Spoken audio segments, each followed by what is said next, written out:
In the midst of the clash, a massive amount of energy is unleashed, destroying everything around them. And with one last explosion, the great battle finally reaches its climax and its end. The monster was defeated, but to achieve this, humanity's 5 heroes had to pay a very heavy price. After the dust settles, we see the impeccable knight and the iron fortress supporting the sky archer. Elsewhere, our protagonist tries to heal the Sage of Holy Light, who was gravely injured. But one of his comrades warns him that the enemy's final blow wounded her, and she can't be healed. He yells for everyone to shut up and keeps trying to save her, without success. His friend then asks him to stop, telling him not to try and save her anymore because she has already accepted her fate. With a smile on her face, she says she's already satisfied with this ending as her body glows with light. Even in victory, they remember their promise to all return together. But now, this was the end. Just then, our MC hears a familiar voice and wonders if it's the voice of the Demon Emperor. The voice then confirms it's his, and that those are his final words for their magnificent battle. Suddenly, the Dark King's blood envelops his friends, and they realize they've been tricked by the monster. The MC's body begins to transform, and he realizes the enemy's true ability was assimilation. The Demon Emperor then reveals that he prefers to call his unique ability evolution. Meanwhile, the assimilation continues, and our protagonist's body starts to be consumed by darkness. The voice explains that those who defeated him are worthy of becoming his new vessel for his grand masterpiece. He focuses on our hero, saying that he is the strongest human vessel of all. Seeing his comrade being possessed, one of the warriors screams his name, trying to break free. He then says he'd rather fall by his friend's hand than become a tool for the enemy. The protagonist's mind is torn as a voice begs him to abandon this idea and not take out his ally. But the blonde knight yells for him to hurry up, as he can no longer resist the assimilation.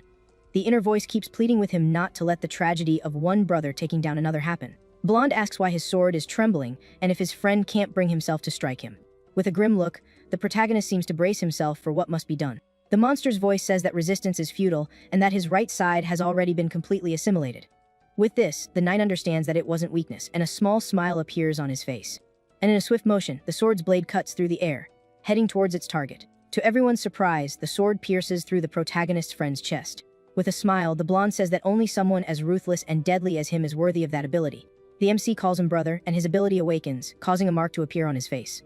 Immediately after, he pulls the sword from his friend's body as the assimilation retreats from his arm. The archer, watching from a distance, screams her boss's name in despair. She and the knight tell him not to let the sacrifice be in vain and to do whatever it takes. With a look full of determination and hatred, our protagonist seems to have made his final decision. He then takes the lives of his other 2 companions, and the number 2 appears on his face. With that, a third mark appears, indicating that he has absorbed the power of all his allies. Screaming in pain and rage, the protagonist unleashes an enormous amount of golden energy. The enemy's voice says that 3 lives traded for power were only enough to free his hand. But our hero replies that to solve the final problem, a single hand is more than enough. He then raises his sword towards his own neck, surprising the monster's consciousness. At this, the entity furiously screams for him to stop this madness immediately. His demonic hand grabs the blade, and the voice warns him not to test its patience any further. And with a bit of force, the sword shatters into several pieces before our young man's eyes. With the destruction of the holy sword Sulla, the monster believes it has won the battle once and for all. The entity then boosts, saying that no attack in this world can harm its invincible shell. But suddenly, the sound of something breaking echoes through the place, leaving the creature confused. Our hero then asks if the demon really thought he couldn't destroy himself. And with a shout, he strikes his own chest, piercing his body with his free hand. Surprised by the young man's action, the monster screams his name as a massive explosion occurs. After the dust settles, we see a scene of destruction with a trail of dark energy in the sky. The enemy's consciousness admits it underestimated him, and the protagonist wonders if this is his end. Kneeling and wounded, the warrior laments that he couldn't save anyone, and that not all demons were annihilated. With a sad and defeated look, our young man seems to accept his lonely fate. Just then, a giant mysterious figure appears and says what happened is a pity. With that, the scene changes, and we see that 5 years have passed since the great final battle. In a dark forest, someone comments that it's been 5 years since their boss left them.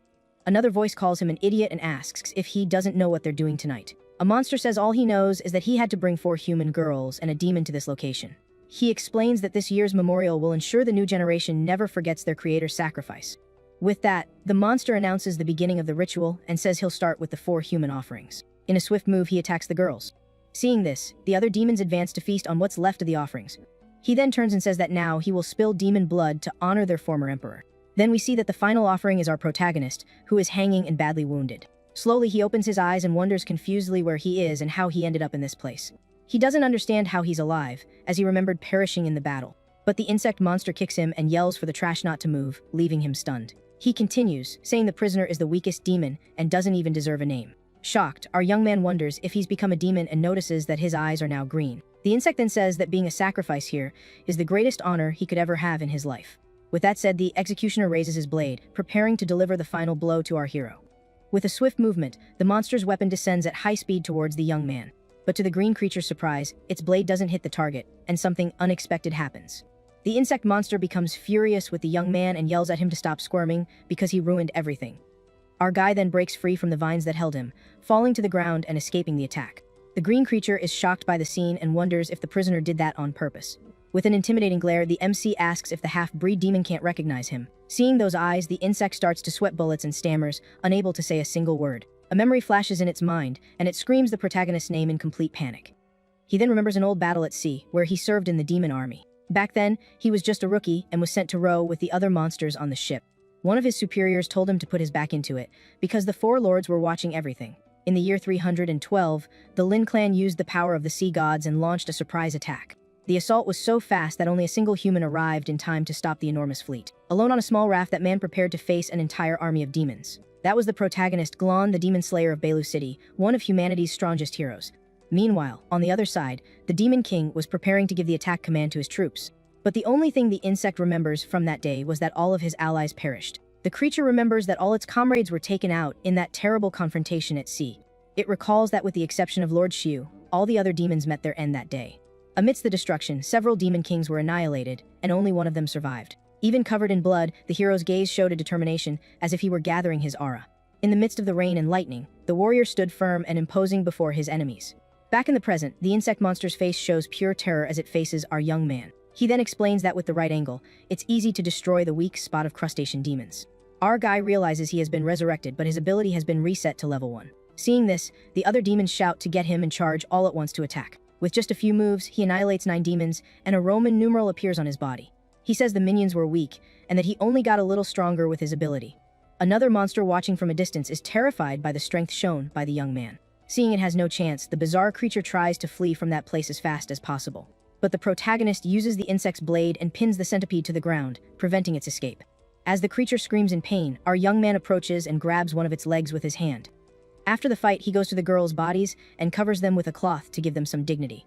Even in a new body and with a new life, his determination as a hero of humanity hasn't changed.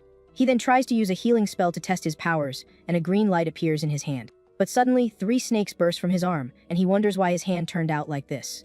His hand transforms into a reptilian claw, and he screams in denial, unable to believe what he's seeing. He looks at the body of one of the demons on the ground, and the harsh reality begins to weigh on his mind. Desperate, the young man falls to his knees as spikes begin to sprout from his back. He finally understands that he wasn't resurrected, but reincarnated into the body of a demon. With his hand on his face, he can't accept that he has become part of this shameful race he hates so much. He remembers how he despised this inferior race, and now he is one of them. With a cry of rage, he says that the only value demons have is being taken out by him. After his outburst, he calms down a bit, but the expression on his face remains grim. The taste in his mouth is bitter, and he spits on the ground in disgust with himself and his new form. The centipede threatens him, saying it will torment him and make him scream in pain like a human. He ignores the threats and says he doesn't know why he ended up like this, but he understands the consequences. The monster wonders why the coward from before is so different but decides to scare him some more. But before it could do anything, our hero charges forward and annihilates the centipede with a single blow. With the insect's blade in hand, he mercilessly finishes off the last monster in that place. Even as a demon, he decides he will continue his old mission of annihilating all of them. With a terrifying smile, he says he has nothing to complain about because now he can hunt them from the inside. He remembers hearing that 5 years have passed since he perished along with the demon emperor. Now, he decides it's best to find a place to stay and then investigate what happened more thoroughly. As he climbs, he spots the skull of a giant troll and recognizes the place where he is. He realizes the demons have built a fortress there and finds it very convenient for them. The fortress was built on the skeleton of the Round Mountain Troll, an old enemy of his. Continuing on his way, he finds the cave where he once stayed and confirms his memories are correct. The place seems safe and free of demons, so he decides to use it as a temporary hideout. To warm up and rest a bit, our young hero decides to light a small campfire. Sitting near the fire, he reflects on everything that has happened and how his life has changed drastically. Even with a new body, his eyes still carry the same determination as before his previous life ended. Near the fire, he begins to carve a small wooden doll to pass the time. At this, a memory of his old friends comes to his mind, and he remembers the good times. He recalls a day when one of his friends had to improvise and gave him a leaf skirt. His companions couldn't hold it together and burst out laughing at his new look. Our hero was obviously not at all happy with the joke and was clearly not amused. Back in the present, a strong wave of nostalgia hits him, and a melancholic look takes over his face. He then finishes carving the small wooden statue of one of his former companions. Carefully, he places the figure next to others he had made before. In total, he made 5 small statues, one for each of his friends who were gone. Looking at the figures, he remembers that time and how different things were. Another memory surfaces, and he laments, thinking he could have done better. With a serious expression, he then picks up one of the small wooden statues and eats it. Immediately after, he throws the rest of the dolls into the fire to burn and turn to ash. The memories of his friends fade as the fire slowly consumes the wood. Since he's a demon now, he decides to use it to his advantage and destroy them from the inside. Suddenly, a sharp headache hits him, and he starts receiving the memories of the demon's body. He sees that the former owner was a weak, snake-blooded demon who was always getting beaten up by others. In the memories, the demon worked as a servant on Round Mountain, and our hero wonders if he was a farmer. Another memory shows a demon teacher giving a lesson on world affairs to other monsters. One of the students complains about the class, and we see that the body's former owner was being used as a footstool for a demon. He remembers that demons were tools of war created by the bloodthirsty emperor, but in just 5 years they developed a civilization and settled in these lands. With all this new information, our hero finally leaves the cave to explore the world outside.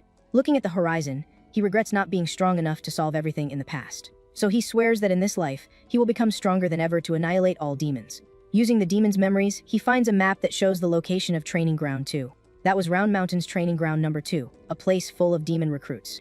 A red instructor yells at the recruits, saying he doesn't want to repeat the lesson about the soulless continent. Observing the scene, our young man finally understands the current situation and what has happened in recent years. After the Emperor's demise, the demons led by Xiu continued the war against the humans.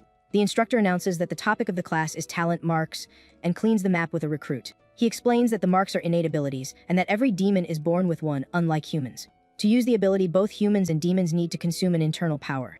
The strength of this power is shown by symbols ranging from 1 to 6 marks, with the first being the weakest. The red demon boasts about being a 2-mark warrior and unleashes his yellow aura. Our hero realizes that he also only has 1 mark now and that he needs to test his new abilities. The instructor continues, saying that the second mark is a milestone as it awakens the user's ultimate technique. Suddenly, the other demons make way for someone important to pass through the crowd. A blonde demon shoves our guy and arrogantly tells him to get out of the way. That was the camp's genius recruit, a powerful demon with several knight helmets as trophies. He says he doesn't need a footstool and asks who let this useless servant in here. The instructor tells the genius to shut up and says that the practical training is about to begin. He explains that in combat, the power and type of the mark don't completely decide the victory. Pulling a tarp, he reveals a giant creature and says that tactics and adaptation are also vital. With an excited smile, the blonde demon says that finally, something fun is going to happen. The instructor reveals that the creature was made by the former emperor and that now, only this one remains. He says it's a very strong howling demon and that the beast's body has only one weak spot. Our hero watches everything from a distance and seems to find the whole situation quite boring. He thinks there's nothing useful for him here and decides it's time to leave this place. He regrets not being able to annihilate the demons to level up and decides not to draw attention. Suddenly, the giant creature's eye glows an intense red, and it prepares to attack. Beast then easily breaks free from its chains and charges furiously at the recruits. The red instructor tries to hold the monster back with the chain and yells for the creature to stay put. He boasts that even though the beast has 3 marks, its weak spot is in his hands. But to the red demon's surprise, the creature lets out a terrifying and mocking smile. The beast then says that the new generation of demons is pathetic, leaving the instructor in shock.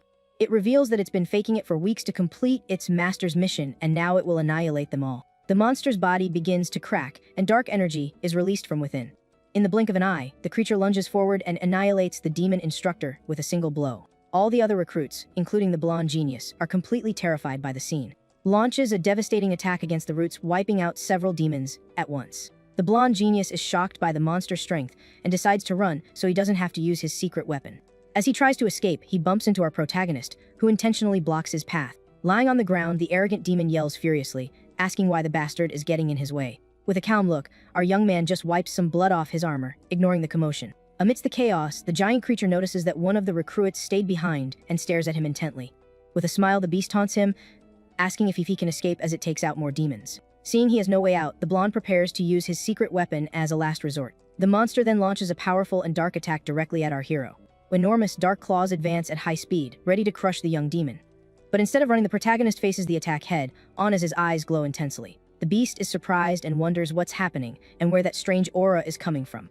It doesn't understand why the weakling doesn't fear it and wonders if he knows its true weakness. But it dismisses the idea, as its 9 relatives perished years ago, and a rookie would have never seen them. With a powerful stomp on the ground, our young man prepares to show the monster what true power is. The beast convinces itself that it's impossible, and that this is all just an act from the young demon. Standing amidst the destruction, our hero faces the monster with an overwhelming presence. With a dark glare, he warns that if the creature takes one more step, it will meet its end. The creature decides to get serious, preparing to show off its authority. With that, unleashes a primal power and lunges forward with a devastating attack against our guy.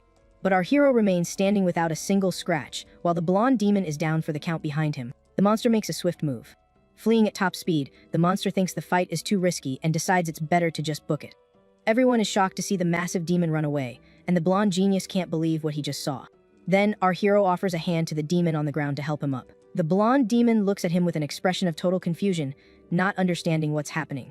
He thinks the MC is trying to get close and says that he's a two-seal genius while the other is just a servant. With a disdainful look, the arrogant genius says he won't fall for our hero's silly little trick. At that moment, our guy simply rips off a piece of the blonde demon's clothes, leaving him stunned. He then uses the piece of fabric to wipe the blood from his hand with an eerie calm. The blondie becomes absolutely furious at his attitude and calls him a filthy farmer. Soon, the other recruits approach and ask how he managed to scare off the howling demon. One of them demands an answer, and our hero explains that he read the creature can't see stationary objects. The demons buy the lie, and one of them says the book was written by the demon slayer Garen. With a sly grin, our hero reveals he was lying, and that howling demons actually have excellent vision. The blonde demon gets annoyed and accuses the newbie of being arrogant just because he's read a few books. One of the henchmen asks if their boss is okay, and he plays it off, saying he's just tired. Then, the genius orders his 5 followers to track the MC and take him out in the most humiliating way possible. The 5 demons accept the mission with malicious grins, ready to hunt down our hero. They follow him to a secluded spot and say they've followed him long enough and it's time to make their move. With that, the 5 goons emerge from the fog, and one of them says no one will interfere with their fight. The monsters spread out in the fog, surrounding our protagonist, so he has no way to escape. They comment that his venom is weak and that a bite will, at most, just sting a little. So, the demons decide to split up to find him in the middle of all that smoke. Suddenly, one of the goons screams in pain, saying the scoundrel's snake bit his stomach. His body then succumbs to the venom, and he just explodes into a million pieces. The green spreads through the area and begins to affect the other monsters as well. With that, 2 demons scream in desperation, saying there's poison in the smoke and that their eyes are burning. Our young man's silhouette appears in the middle of the poisonous smoke as the demon screams in agony. He says he's going to use these 5 nasty things to test the applications of his talent seal. His ancient serpent bloodline gives him thermal vision, and he explains how he can now see in the dark. Furthermore, by concentrating power in his arms, he can create snakes to attack his enemies. The demons wonder what happened to their friends, and our MC reflects on his newfound tactical flexibility. Suddenly, the leader of the demons lets out a powerful howl, preparing for combat. At that moment, our hero finally emerges from the smoke. The red demon taunts him, saying he's nothing without the fog, while his brother threatens him. The monster charges at high speed, ready to deliver a devastating blow. He readies his blade arm for a powerful attack that slices through the air. The demon continues his move with a furious expression, ready to finish our guy off once and for all. Watching the scene, the other monster is impressed by the power displayed by his brother. But our protagonist remains calm, analyzing the enemy's every move with his eyes. The monster's blow approaches rapidly, seeming impossible to dodge or defend against. To everyone's surprise, the MC dodges the attack and lands a brutal hit on the demon. The surviving demon is completely paralyzed with fear by what just happened. Seeing he has no chance, the creature surrenders and begs for his life, blaming the blondie for the orders. But our protagonist doesn't seem the least bit convinced by his lame excuse. Desperate, the monster offers to lead him to the blondie's secret cave, which must hold precious treasures. The MC thinks he can use the treasures to evolve and decides it's worth checking out. So, the two walk through a forest, and the monster announces they're almost there. Reaching the edge of a cliff, the creature points to a cave hidden behind the waterfall. But before the monster realizes it, our hero grabs him from behind, sending the creature into a panic. The MC uses him as a human shield and throws him straight into an arrow trap. With the path clear, our young man thanks the creature for disarming the trap for him. The cave is a deep pit filled with arrows, with a small chest waiting at the end. Meanwhile, at the mountain fortress, a demon prepares to give a report. He informs his leader that a howling demon was scared off by a simple snake servant. The territory's leader, named Bone Crusher, hears the report and finds it all very interesting. Back in the cave, our hero picks up the chest and wonders why it's the only box there. Inside the box, he finds a small pouch, but a voice yells at him to drop the item. Suddenly, the blonde genius appears in a swift attack and manages to snatch the pouch from our young man's hands. Furious, the arrogant demon yells at him, asking how he dares to touch his precious things. The furious demon throws a kick in our young man's direction. Our hero dodges the blondie's attack, who then falls to the ground, crying out that his leg was injured in the attack. The blonde genius is shocked and wonders why he's so different from before. He realizes he can't fight head-on and needs to retreat so his leg can heal, so he decides to fall back and flies away at high speed to escape the fight. We see the blondie fleeing at top speed. Standing under the waterfall, our young man notes that it was another avian-type demon. Alone in the cave, he seems thoughtful, reflecting on what just happened there. In that moment, a dark memory of other avian demons suddenly surfaces in his mind. We see our hero's feet as he decides he must go after the blondie. He then runs at high speed through the tunnel towards the blonde demon. With a look of rage, he prepares to eliminate the demon. Shouting, our hero says that avian demons deserve to be wiped out the most. He catches up to the blonde demon in mid-air and attacks him with a powerful punch.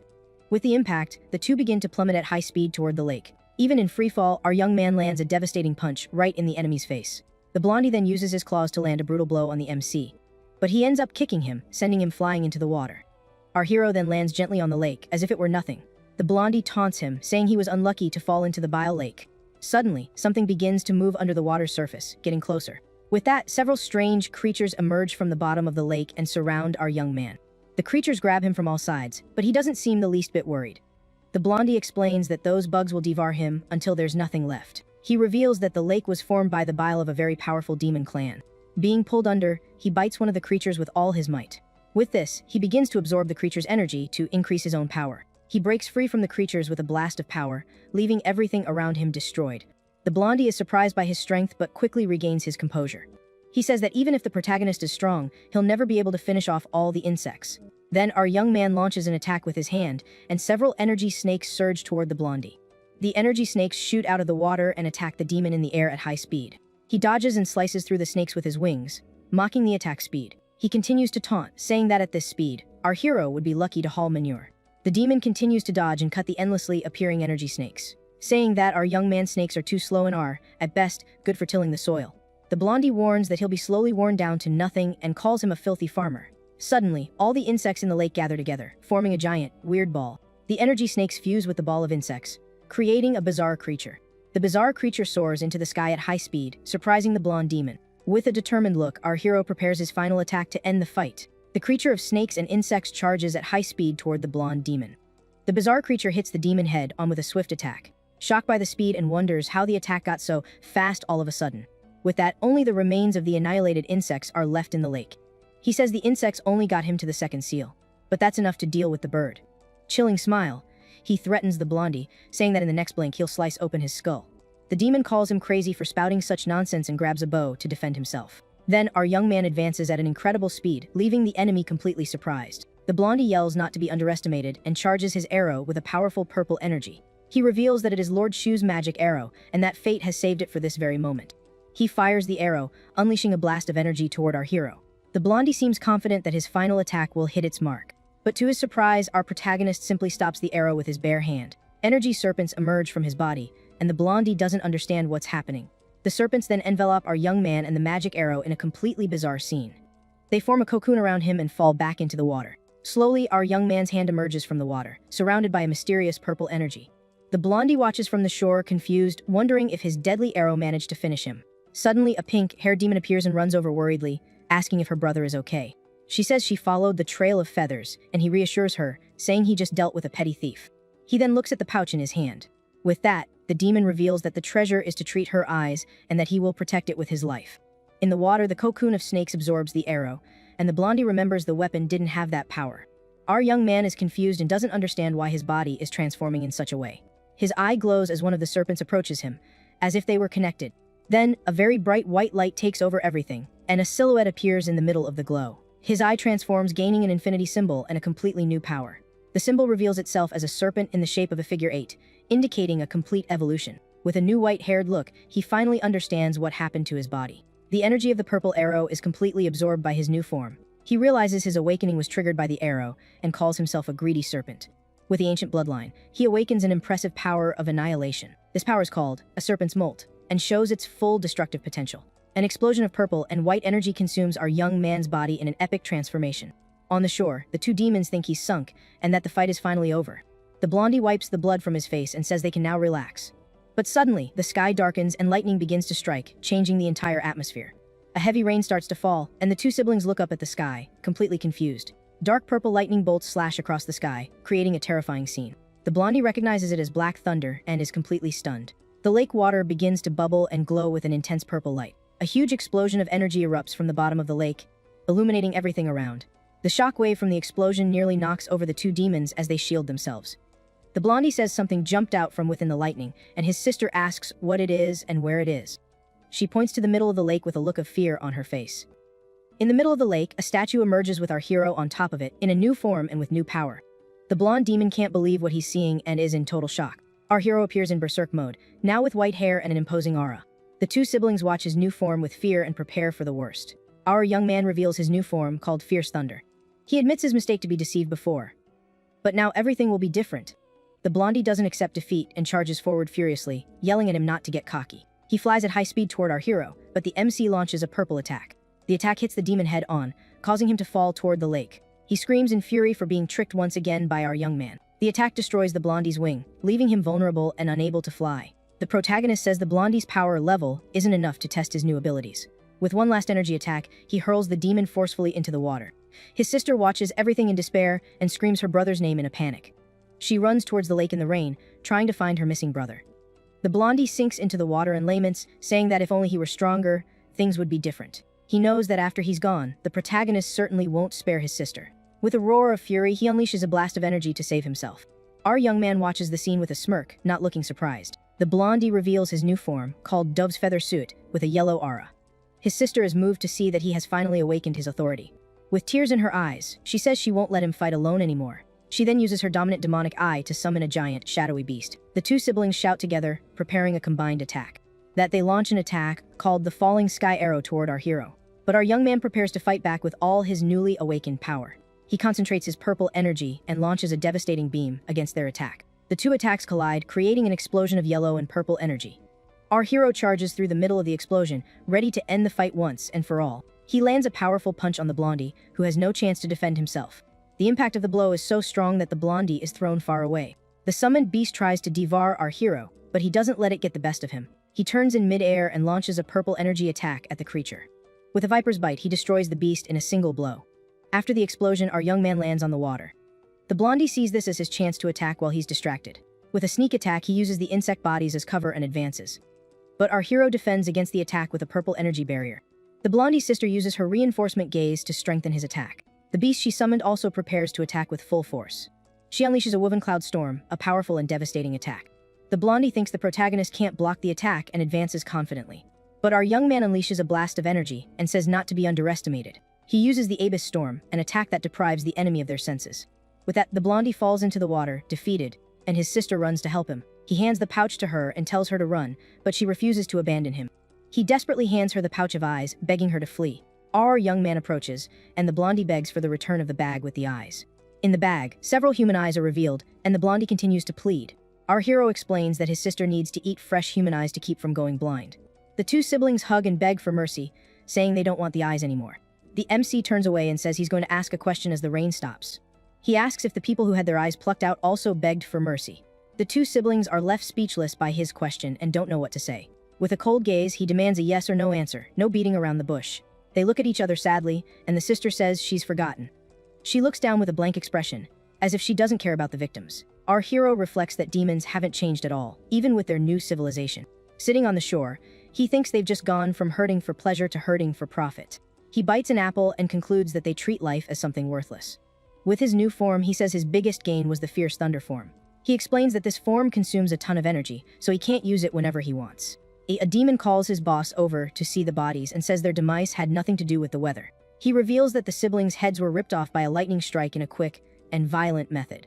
The boss Bone Crusher arrives and says it looks like an unwanted guest has invaded her territory. Meanwhile, someone is hiding in the forest, watching the scene from afar. The leader warns that she will personally investigate any mysterious ends of new talents.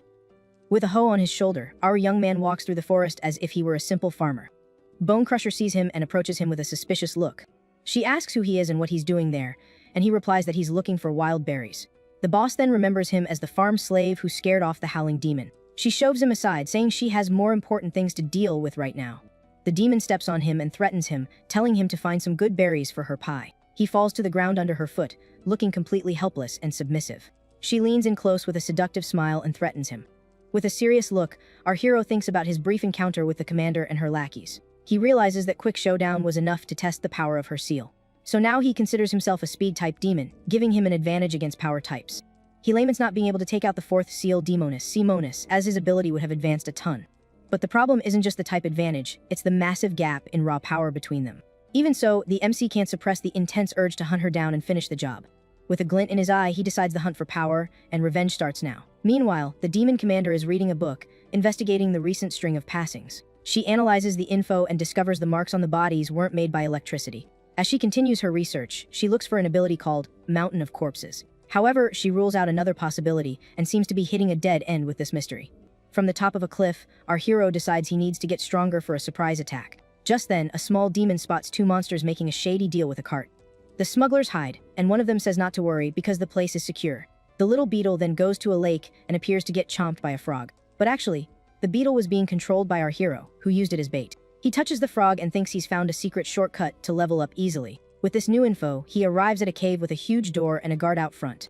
A purple monster stops him and asks to see his entry pass for the black market.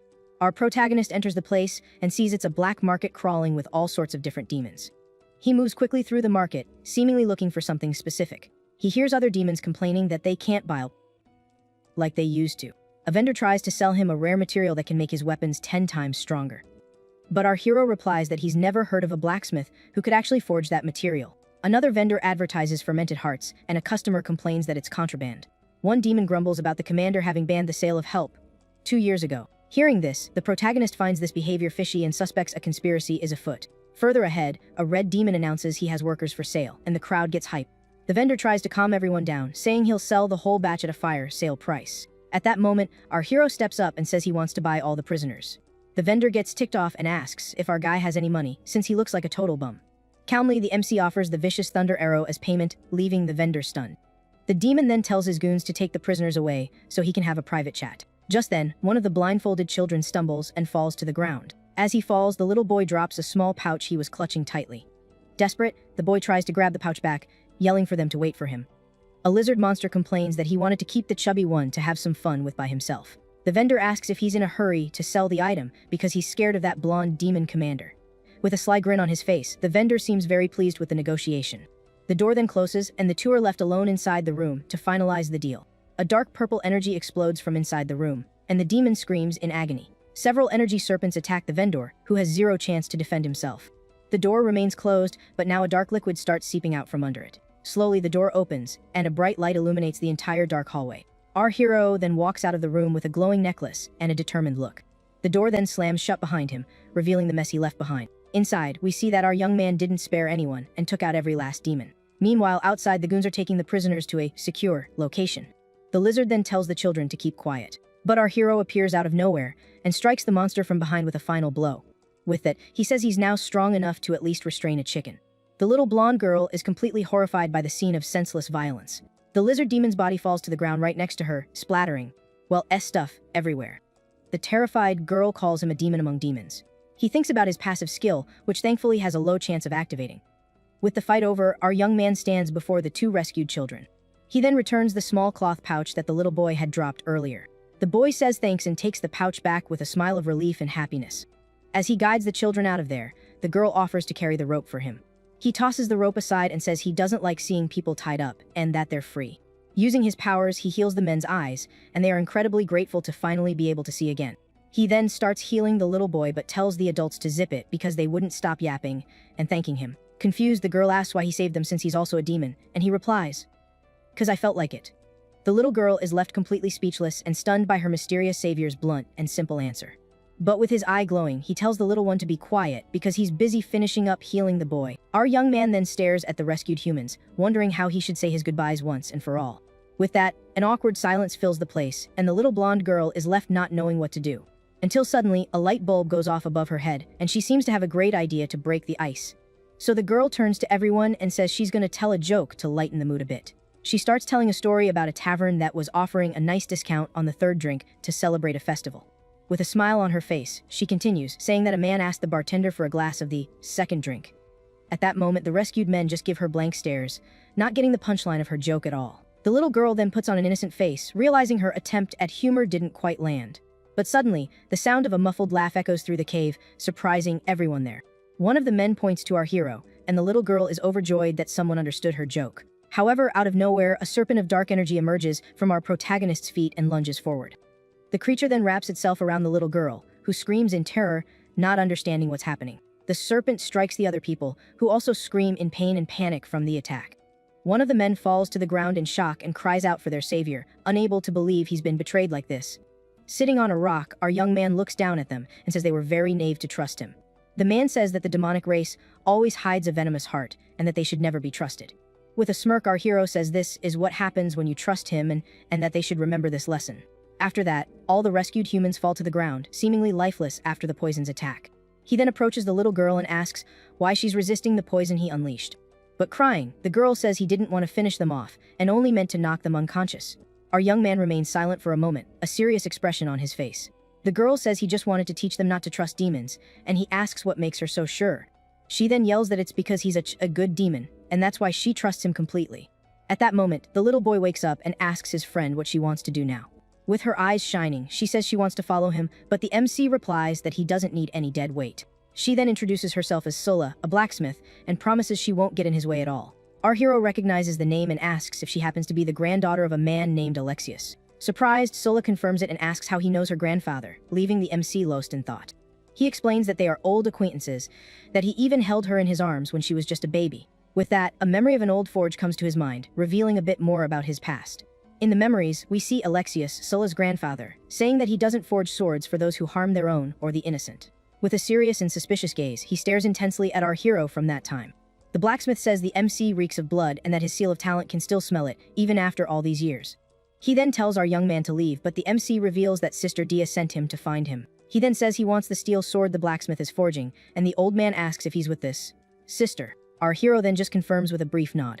Alexius is silent for a moment, a serious expression on his face as he sizes up the situation. He then agrees to forge the sword, saying he'll repay a favor he owed her with this weapon. Old man Alexius shows a small statue he received from the sister and says he plans to use it as the handguard for the blade. Our young man asks when he can pick up the sword, and Alexius tells him to be patient as it will take a few days. He then mentions he needs to call a scholar to bless the birth of his grandchild, who is on the way. The scene changes, and we see our young man kneeling in the middle of a cold, desolate, snow-covered landscape. In the background, we see a completely destroyed house and a sword stuck in the ground. Alexius then appears holding a baby, and our hero approaches to ask where his sword is. The blacksmith points to the weapon stuck in the snow and tells the warrior to go get it himself.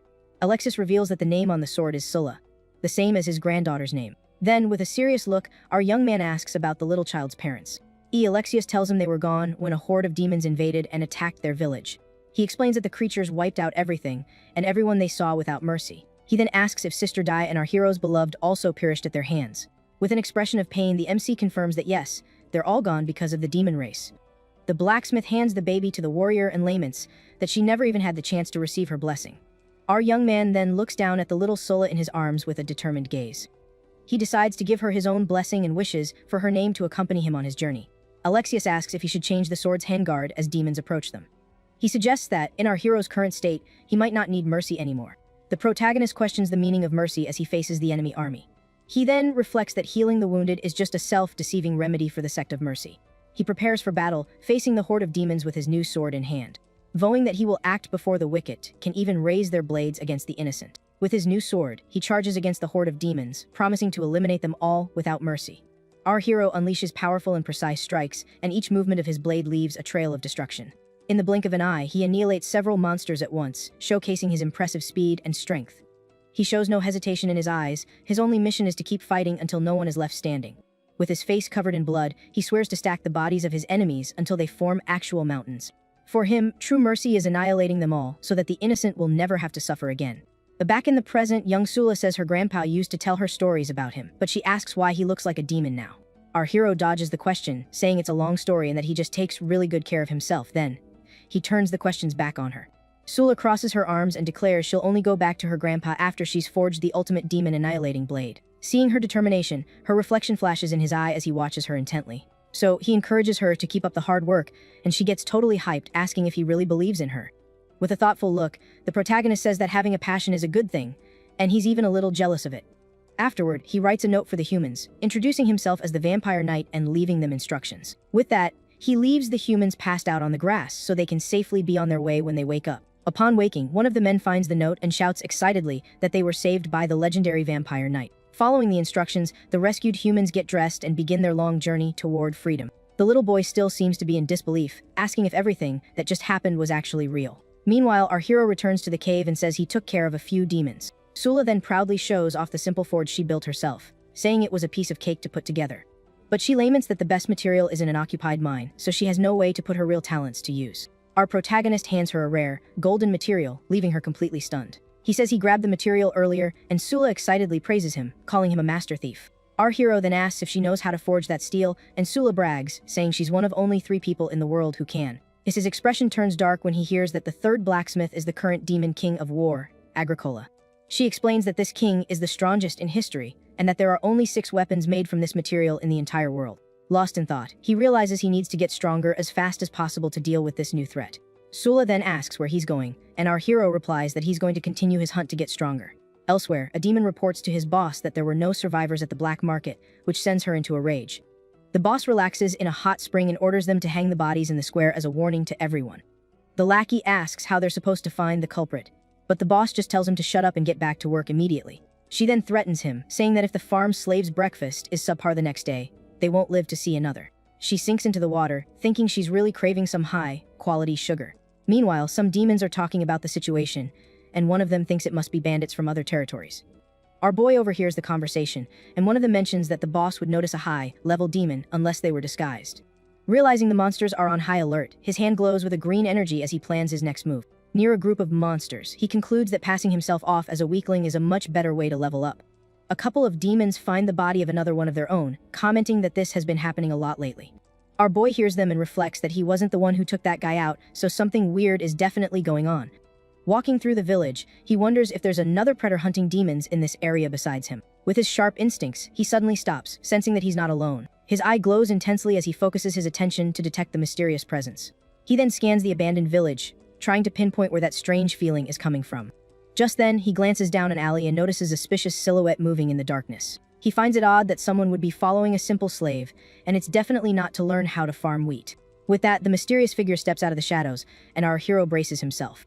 In the blink of an eye, the cloaked figure lunges forward, throwing a powerful punch right at our boy. Soon as our boy dodges, he throws a punch back at the enemy. But the enemy's defense is so strong that our hero shatters his own hand on impact. He's blown away by the enemy's defensive power. Seems completely unfazed by our boy's punch. As the enemy stares him down, our boy quickly shatters the wooden support holding a water basin on the roof of a nearby house. The enemy sees that the water is about to fall right on top of them. Taking the opportunity, our hero rushes toward the enemy to attack. The enemy is surprised he can still attack after taking that hit. The enemy says he overestimated him and blocks our boy's attack. The protag then unleashes a purple energy from his hand, preparing for an assault. Suddenly, this energy erupts and shoots toward the surprised enemy.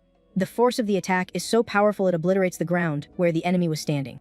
The explosion of purple energy spreads throughout the village, destroying everything in its path. He wonders if the enemy withstood the blow, increasing the density of the power in his body. The two then face off in the middle of the destruction, surrounded by auras of different colors. The enemy's cloak begins to dissolve, appearing as if it were made of water. The mantle then melts completely, falling to the ground and breaking apart. With that, only the tattered remnants of the cloak are left behind on the village floor. The enemy reveals herself and says she won't pursue him because she knows she can't catch him. The villainess thinks he's dangerous and wonders if she should finish him off, or, if she ever captures him, turn him into her little lapdog. Far away, our boy reflects that for now, he can only scratch her, and that he'll need a new way to defeat her for good. A curtain of smoke appears. A vision of Sula in danger flashes through his mind, making him worried. As soon as his vision clears, he calls out Sula's name. Why she didn't build a chimney. Sula realizes the heat is getting too high and runs desperately toward the forge to fix the problem. With a sweaty and focused expression, she holds the hot metal with a pair of tongs, giving it her all. Amidst the smoke, she continues her work at the forge while our hero watches her intently. Our boy asks if the sword is for him. Sula says yes, shows him the finished blade, and says she made it a good size for him, since he's still kinda weak. Back in the present, Sula is super pumped while forging the new sword for our hero, and she says it's her masterpiece. Sula tells our young man that Geelong would be proud of how the sword turned out. The new, wave-patterned blade is finally revealed, glowing with an intense golden light. He then holds the new weapon and praises the girl's work, saying she did an awesome job with the forging.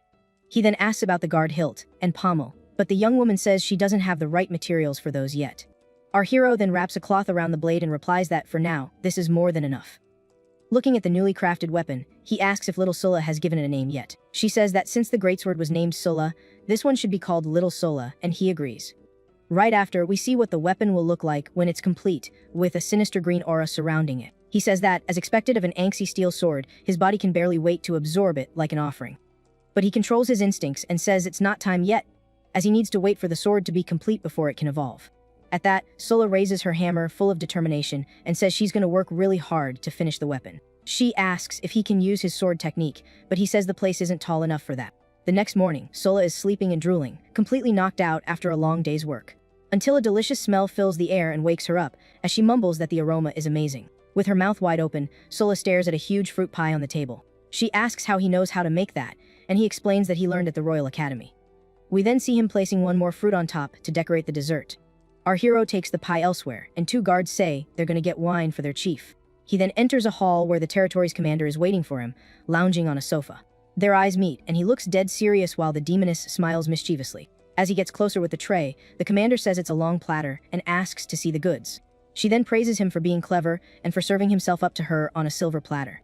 The demoness repeats that he's very smart as she leans in to eat the pie. Just then, she turns and shouts down to the guards below to bring the wine immediately. In this moment of distraction, our hero attacks using his fierce thunder form. The commander is in shock, with a cut on her face, and recognizes the angsty steel sword. He threatens her, saying she won't be so lucky with his next strike. To defend herself, the chief summons a large golden shield called the Aegis of Dawn. Our young man thinks that, just as he imagined, she has a defensive talent seal and wants to test it further. The commander says a surprise of this caliber isn't to her liking and prepares for battle. Our hero then scoffs, saying that maybe he didn't put enough honey in the pie for her. With that, he charges forward with a purple energy attack that violently clashes against the golden shield. The impact of the collision generates a massive explosion that destroys everything around them. The two are locked in a power struggle, their weapons and auras clashing. The commander then smiles confidently as she prepares to counterattack. Using the tip of her shield, she launches a blow called the Twilight Strike. The demoness's attack shoots forward and hits our hero square in the face. The blow leaves a small wound on his face as he's pushed back. He then counterattacks with such force that the impact creates a shockwave. The impact hurls the demoness across the hall, while she holds her ground with her protective shield. She thinks that our hero is attacking recklessly, and that his power will run out soon. Our hero realizes his sword is weaker than her shield and thinks of a new plan of attack. A burst of purple energy. He launches a lightning net from the ground as the chief watches. The commander scoffs at his attack, calling it a cheap trick, and leaps over the lightning net. He recognizes the technique she's using to protect herself. A skill developed by his old friend Faye.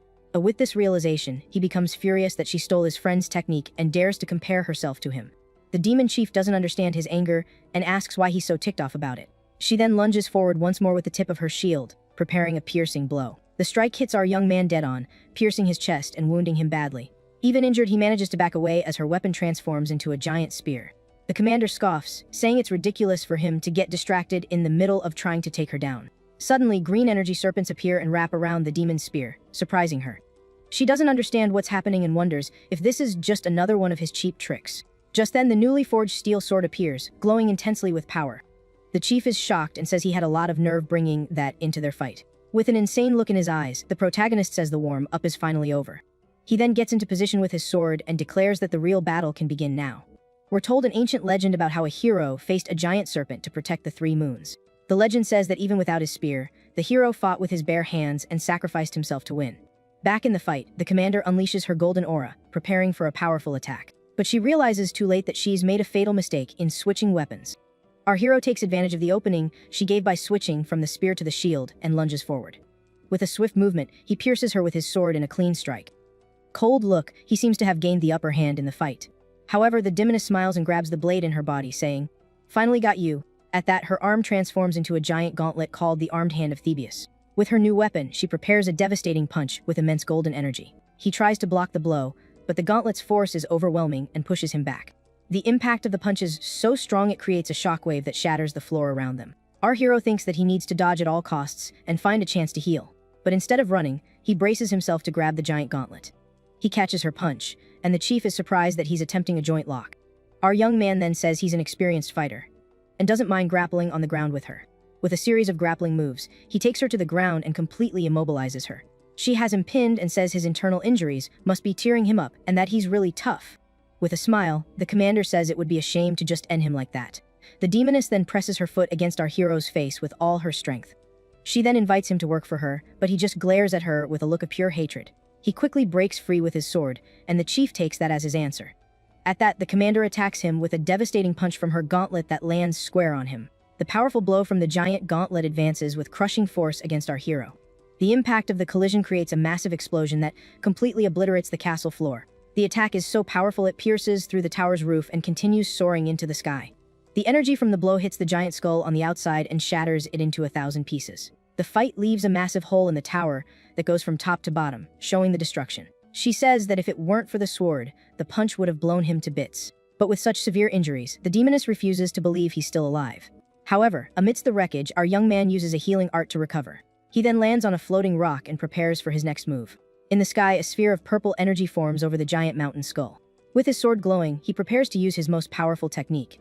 The commander recognizes the move and wonders if it's the second form of the sword technique. His technique, Phantom Thunder, strikes the skull with absurd power. Furious, the demon chief yells at him and prepares a counter attack with her gauntlet.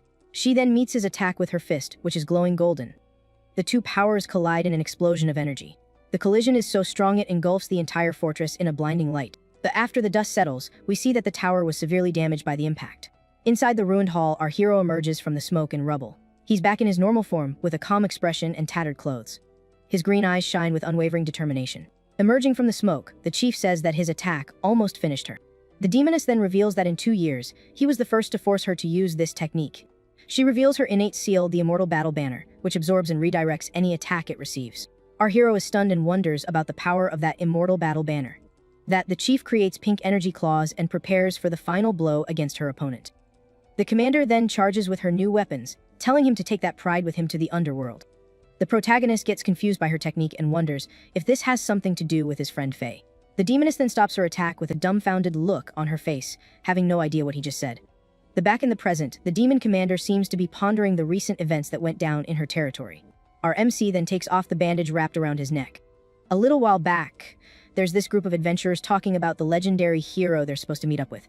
Just then, the girl in the group spots a strangely round mountain peak off in the distance. Suddenly, that so-called peak starts to shake violently and lift itself off the ground, catching everyone completely off guard. Turns out that was no mountain. It was the head of a giant monster with glowing red eyes. And just like that, the massive round mountain troll gets to its feet, revealing its gigantic body to the heroes. But instead of attacking, the monster grabs its own head and starts screaming in pain. They're all confused as the creature's head starts to get pointy. One of the warriors recognizes the attack as the legendary Heavenly Fall Sword technique. Right after, a powerful slash of energy cuts clean through the creature's head. A beam of light shoots down from the sky, completely piercing the giant creature's skull. Then, the enormous creature begins to topple over. That massive giant, looking like something straight out of an anime, comes crashing down, completely lifeless. At that moment, the mysterious saintess appears, wielding a powerful golden energy. The mysterious figure creates an energy barrier, shielding the group from the impact of the massive fall. With the troll's body now on the ground, a huge shockwave sweeps across the entire battlefield. When the dust finally settles, the monster's giant head is lying motionless on the ground. In the distance, the group of adventurers stares at the carcass of the creature that was just obliterated. But all of a sudden, the troll's teeth start to move, as if something is trying to crawl out of its mouth. Spooked by the chompers moving on their own, the group quickly gets ready for another fight. The creature's carcass starts gushing even more blood, making a huge mess of the area. Just then, a blood-soaked hand slowly emerges from inside the troll's mouth. Drenched in blood, our protagonist pulls himself up from inside the creature. With a cold gaze, he asks about the 3 helpers that Merevek mentioned in her letter. The blonde hero replies that they are all comrades against the Demon Emperor. But our MC says that drawing a clear line between them is better for everyone involved. Our boy leaps in front of them, radiating a powerful aura. After walking past Blondie, he says that feelings that run too deep can become a burden or a hidden danger. Then, our protagonist faces off with the team's tank. The giant knight completely disagrees with Glan's way of thinking. Our hero then replies that he couldn't care less about his opinion. With that said, he simply turns and walks away. The blonde guy then asks the big fella to forgive him, explaining that the kid has a difficult personality. But the knight says it's all good, since he has no intention of being friends with that guy either. Elsewhere, the purple-haired demon sees someone and asks, "Is that really you?" Turns out she's staring at our hero, who's looking a lot cleaner now. Our protagonist confirms it with a simple yes and a slight smile on his face. The demon girl gets super happy and hugs him tightly, shouting that he's alive too. Overcome with emotion, she leaps into his arms and holds on for dear life. Our boy then asks why she's crying, saying she wasn't like this before. She says she never thought she'd be able to see a comrade again. Glenn gets a sad look on his face and apologizes, saying if only he had done better. Just then, 2 demons appear at the door and ask what's going on. The 2 monsters see their general on top of our hero. She tells the 2 to get out and says she's going to rest to get her strength back, so they just obey. The 2 leave, looking pretty suspicious. With them gone, our protagonist uses a healing spell on her. She asks if he's been feeling guilty all this time for what happened in the past. The demon girl cuts him off, saying she always found it annoying how he blames himself for everything. She cries out in pain, and he tells her to hang in there, since she broke more of his bones than he broke of hers. After that, the two sit down to eat some fruit and talk a bit more. He confirms that he was reincarnated as a demon 2 years ago and also found his sister. Our protagonist is shocked and asks if his old comrade, switched teams. He insists, asking how his friend became a woman from the demon race. The demon girl just stares at him with a serious expression, not saying a single word. With a smirk, she finally reveals that actually, she's been a woman the whole time. Glan is left completely speechless by this revelation and can't believe what he just heard. He's still reeling from the information, staring at his old companion in total confusion. She then asks if, in the 3 years they knew each other, he really thought she was a guy. A memory shows his friend with the giant armored knight. Our protagonist is stunned and remembers once arguing with Mirevech. Our hero then asks if everyone else already knew about this. She confirms that yes, every single one of their other companions knew. Outraged, he asks why she never told him the truth, but she flips the question back on him, saying she just assumed he already knew. Glan asks her to confirm this isn't some kind of joke, and she brings up how he used to call her Gigi. He explains that he thought it was some kind of military title. Mirevech sees Sala sleeping and asks who she is. Glan says she's Alexius's granddaughter. She then turns and notices some small wooden figures on top of a barrel. She starts counting the figurines and realizes that one of them is missing from the group. She also spots a few things on the floor. She then picks up the objects from the floor. Our protagonist replies that they're to remind him to be better in the future. With a determined look, our boy vows that he will eradicate evil and protect everyone. But his companion just starts laughing, finding his promise pretty hilarious. She doubts he can pull all of that off by himself, with no help from anyone. But then she says that when it comes to taking out the bad guys, he can count on her help. With that, the two seal their partnership with a firm handshake. This gesture shows that they're back together again, ready to face whatever comes their way. A moment later, the figures on the barrel are complete, symbolizing the old group. The 5 wooden figurines represent the old group of heroes, finally reunited. Sitting on a cliff, they talk about the last 2 years, and what's been happening. They talk about the kingdom, and she says the current demon king couldn't care less about anything. The demoness mentions that sometimes her monster instincts try to take over. Our protagonist agrees, saying that his demonic nature has changed him a bit too. This gets his companion curious, and she asks how he feels different. Glenn explains that his personality has become calmer, and he has fewer ideas for battle strategies. This answer leaves Mirevech completely baffled, making a pretty funny face. Sala shows up and asks Glan who the lady is. Mirevech is charmed by the girl's cuteness, and pinches her cheeks affectionately. Our hero introduces the girl as Sala, and the woman complains about her plain clothes. She then invites the two of them to her basement, which is a much safer place. The group then walks through a stone hallway towards the secret hideout. Once there, Glan is impressed by the amount of information she's managed to gather. He looks at a board with a list of the demon kings who are their targets. Suddenly, Sala turns around and asks not to be treated like a doll. Turns out little Sala is in a brand new outfit and asks if it looks good. The demoness boasts about her skills, and our hero compliments the style of the clothes. Little Sala keeps looking at herself in the mirror, seeming to really like the new look. Her friend then says that a hair accessory would make the look perfect. Suddenly, our protagonist gets an idea when he sees an item she tossed aside. Picks up a large blue shell. Our hero recognizes the object as the Soul Sea's call and gets serious. Mirevech says she won the shell, but he reveals it's a 300-year-old artifact. This artifact allows a person to enter another's soul and see their memories. Our protagonist remembers feeling something strange right before he was reincarnated. He asks her to use the item to enter his soul and find out the truth. The demoness accepts his request without hesitation and agrees to help him. With a determined look, she says she's ready to start whenever he is. Our hero then says that for the item to work, they need the other half. His friend panics when she remembers that the other part of the shell is missing. She explains that a gang of bandits stole the other half of the artifact. Our hero asks why she didn't just get the item back, and she says she's terrible at tracking. Glan complains that even after all these years, she hasn't gotten any better at stealth techniques. He says her attempts at being sneaky are so bad that a blind man could spot her. The lady cries and promises to practice in the future, but our boy yells at her to do it now. Elsewhere, we see the bandits' camp, where they have the stolen artifact. The thieves are gathered around a campfire, talking about the various supplies they've received. Inside a tent, the gang's leader is talking with a woman about his future plans. The big boss reveals he wants to get strong enough to fight an evil dragon. Outside, a few members are carrying 2 heavy boxes, which are tributes from another group. Turns out, our heroes use the boxes to sneak into the camp without being seen. From inside their hiding spot, Mirevech compliments the plan, and our protagonist tells her to stop with the metaphors. They comment on the infiltration, saying there are too many bandits for a direct attack. One of them worries that someone might run off with their half of the shell in the middle of the chaos. They decide it's better to observe first and figure out where everything is hidden. A beefy bandit sits on the very box our protagonist is in. The beefy bandit suggests they wait for their enemies to wear each other out before they swoop in and attack. But suddenly, the box he was sitting on completely breaks, sending the bandit to the ground. Sprawled on the ground, the man complains about the shoddy box, and his friend notices it was empty. So, to avoid being discovered, our hero quickly transforms into a snake. Tucked away inside a box snake, four-armed hero and his pal are keeping an eye on the enemy's movements. They scope out the entire bandit camp, including the busted-up box he was in. Meanwhile, the head thief is chatting with some lady, saying he's off to the black market to trade some items. But the elf chimes in, saying the market got wrecked by someone super strong, just as our guy closes in. When the bandit chief senses a strange presence and yells out, "Who's there?" And just like that, our guy appears, announcing that the target is confirmed and his friend can go have her fun. Right on cue, Mirov leaps out of the box and lays into one of the henchmen with a solid punch. She grabs him by the neck, totally cheesed off that they nabbed all the good snacks and left her hangry. Fueled by rage, she then unleashes a devastating blow on the monster without a shred of mercy. After knocking down a few enemies, she just stands there as more goons circle her, ready for a fight. The gang leader is absolutely furious, blaming our hero for leading Mirov right to their doorstep. The chief hands the artifact over to the woman.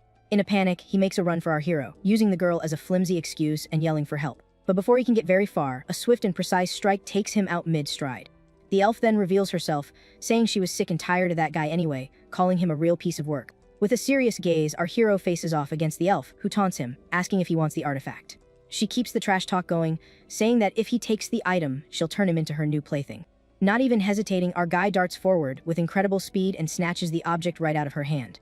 The other goons are completely floored, in disbelief that their boss was taken down so easily.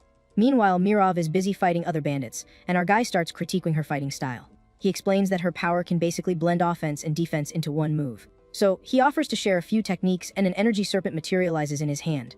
The serpent then bites his friend's shoulder, and he tells her not to resist, but to feel the power. He says that by following its circulation, she'll discover a new way to operate her talent seal. Our hero says he'll show her one time, and a green and yellow aura envelopes her body. She then unleashes a powerful attack that completely wipes out all the enemies around her in one go. With her new shield and spear, she remarks that the feeling of learning something new isn't half bad. Our hero then grabs the artifact and says it's time for them to head back to the hideout. Back at the hideout, we see little Sula sleeping soundly at a table loaded with food. He mentions that the item is delicate and can only be used one time to see what happened in the past. Mirov gives him a worried look, but he reassures her, telling her not to sweat it. Then, with the artifact in hand, our hero tells her to brace herself as the object begins to glow intensely. An enormous serpent of dark energy is released from the artifact, lunging toward her. Next thing you know, he appears alone amidst a thick smoke, inside his own soul. Our guy then warns her with a smirk not to peek at things she's not supposed to see. Just then, his friend enters his soul space and wonders what it is she isn't supposed to see in there. All of a sudden, a giant, twisted statue emerges from the darkness, scaring the daylights out of her. She then realizes it's a statue of the god of mercy and thinks its appearance is seriously messed up. His friend is stunned to see the shape of his soul, and he explains that this place is his soul. A chaotic and cosmic vision of the past then unfolds before Mirov's eyes. Our hero's soul form then points toward the vision and tells his companion to go on ahead. With that, she walks toward a red light, ready to find out the truth. She soon sees the memory of a knight being struck by a powerful golden blow. The woman then realizes that this is one of his memories from after she had passed on. Surrounded by a dark, red energy, he remembers being cornered by the enemy. Inside the MC's memory, Mirov watches everything unfold with a serious and concerned expression. The evil being then reveals that he'll use a backup plan, relying on someone else's authority to survive. His cruel plan was to use a possession technique to reincarnate his soul into the body of a demon. But the blue symbol shatters, and the evil being complains that the form wasn't complete yet. Then we see a clash of energies, indicating that someone interrupted the demon emperor's ritual. His friend then finds herself in a sea of blood, observing the body of a woman named Savka, an old comrade. A close-up shows her body. She sacrificed herself to stop the ritual. A fire entity says that the possession was stopped, but the consequences are unknown. Then, a wicked smile appears in the darkness, revealing that the plan allowed him to stay alive after all. With a shocked expression, his friend realizes that the demon emperor also managed to reincarnate. With that, the memory ends and the scene shatters like a mirror, sending her falling into darkness. She appears in a gruesome place and realizes she's still in his soul and has to warn him, and fast.